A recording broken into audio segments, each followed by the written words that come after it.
Jina langu naitwa Fred Joseph Mlowe, ni mhandisi kutoka wilaya ya Mbozi, TARURA.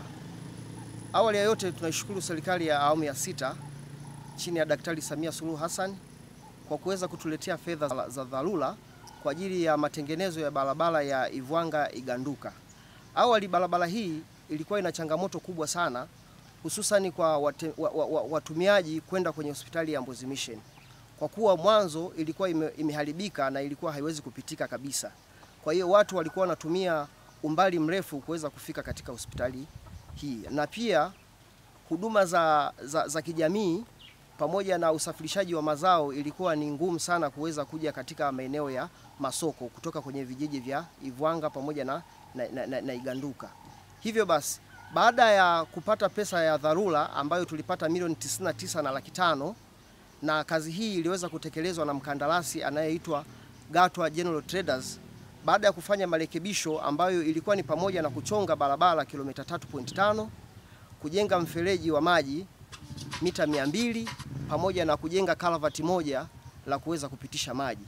Kwa hiyo baada ya matengenezo haya ya dharura, sasa hivi watu wanaweza kupita katika barabara hii bila changamoto yoyote, na wanaweza kufika katika hospitali, na pia wanasafirisha mazao yao kupeleka katika maeneo ya masoko bila changamoto yoyote. Jina mimi naitwa Medi Tuere Mwampashe, ambaye ndo katibu wa kitongoji hiki cha Marenje ndani ya mamlaka ya mji mdogo Mlowo. Hii barabara hili eneo lilikuwa yani kwa msimu. Yaani hapa ilikuwa sio gari, sio pikipiki, wala sio guta. Na ilifika mahali kufika kwenye kona yao hapo juu, walikuwa wanatafuta njia ya mchepuko, wanapita huko mpaka wengine lini huko, au wengine wanazunguka huko. Lakini tangia watengeneza hii barabara kipande hiki, kwa kweli mimi nashukuru sana serikali au mradi au wahusika wenyewe waliotuletea huo mradi. Tangia hapa tengenezwa hapana shida yote ile. Kuna manufaa makubwa baada ya hii barabara kutengenezwa au kipande. Kwanza, asilimia kubwa mazao mengi kufika mjini tutategemea vijijini, Iganduka, Msia, sehemu mbalimbali huko chini. Kwa hiyo hii barabara kwa sasa hata gari kubwa kuanzia wanaobeba mpunga wanaipita kiurahisi kulikoni awali. Maki awali alikuwa mtu akifika akajua kwamba mvua imenyesha huku, asilimia kubwa anaanza kuwaza nitapiteje, nisubiri hapa mpaka kesho, nipige simu mpaka huko ndo nipite. Pia kwa sisi wananchi, kwa maana hapa tuna huduma yetu ya hospitali na Mbozi Mission, japo sio ya serikali, sisi naturahisishia hata kama ni usiku au asubuhi na mgonjwa, ni rahisi kupita kulikoni mara ya kwanza. Maana mara ya kwanza ile uweze kupita wala unawaza kwamba huko naenda nitapiteje, basi nende kwao au hospitali binafsi. Kwa hiyo hii njia kiuchumi imetusaidia, gari nyingi zinaanza kupita bila usumbufu, mazao mengi wanapitisha humo, na sisi wenyewe wananchi wa maeneo husika haya sasa hata kama imenyesha unakuwa na uhuru wa kupita kulikoni awali. Naitwa Nesta Fred Mbisa, natoka kijiji cha Mbozi, mtaa wa Matura. Tunashukuru kwa barabara iliyotengenezwa toka Karasha hadi Mbozi. Imetusaidia. Kwa mara ya kwanza tulikuwa tunapata shida usafiri, pikipiki, mgomo wa baskeli wenyewe, hata ukimchukua ni bei. Anakuambia gharama kubwa ya kuchukua nini? Pikipiki. Lakini angalau ilivyotengenezwa tunaenda sana Simfukwe, mkazi wa Matunda, njia panda. Barabara kweli hii ya kutoka Mbozi Mission mpaka Karasha kwa kweli ni changamoto sana. Na sasa hivi wamekabati kidogo pale hapa katikati kuna kipande pale. Sasa hivi ingawa imekuwa vizuri, lakini mwanzo ilikuwa ni inafika hatua mtu kwa na bodaboda unachepuka hii njia mbugani. Uingie mbugani ndio ingie tukizee huko babani kwa sehemu nzuri. Lakini sasa hivi imekuwa angalau imekuwa ni nzuri kwa kweli. Yaani ilikuwa ni shida.